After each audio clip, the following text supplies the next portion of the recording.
load, take aim, fire.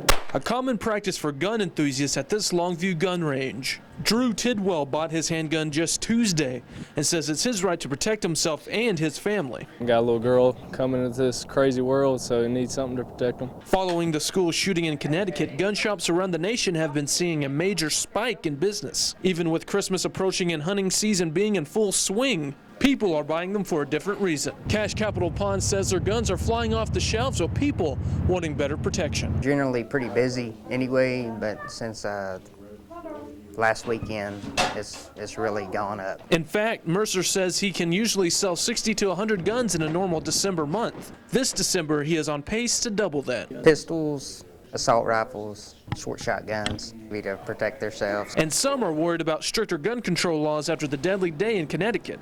They fear that could put them in more danger if they need their gun for protection. I'm not going to rely on somebody to come save me. In Longview, I'm Kevin Boyce, KYTX CBS 19 News.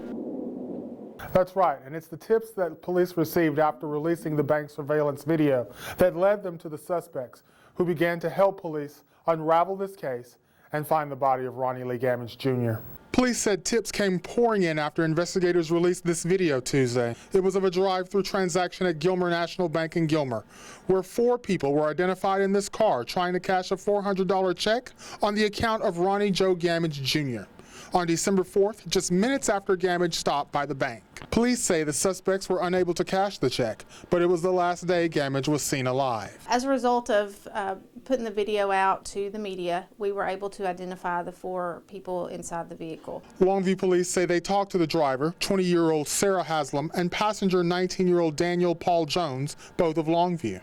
Subsequently, we did interview 2 of those, and those 2 led us to the body of Ronnie Gamage. Slashed the tire, and then they offered Gamage a ride to get his truck tire fixed. That's according to police records. Instead, police say the 2 admitted to taking Gamage from the Waffle House restaurant to a construction site off Tryon Road in Gregg County, where they started to beat on him. Police say Jones and Haslam feared they would be seen by passing drivers.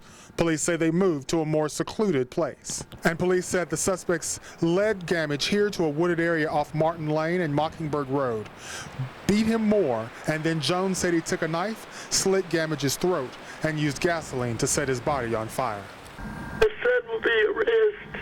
Frankie Gamage had hoped she would again see her son, who she described as mentally challenged. She declined to talk on camera with us Thursday. But they will be punished.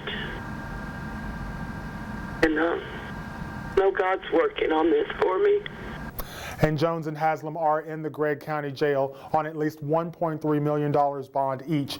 They have aggravated kidnapping charges here in Gregg County, capital murder charges in Upshur County. It's not exactly certain when they will be transported to Upshur County. There has been a warrant issued from the Upshur County DA's office for at least 1 other suspect. Longview police say as many as 2 other suspects could be involved in this case. Reporting in the Longview newsroom in Gregg County, I'm Jimmy Isaac, KYTX, CBS 19 News. Back to you.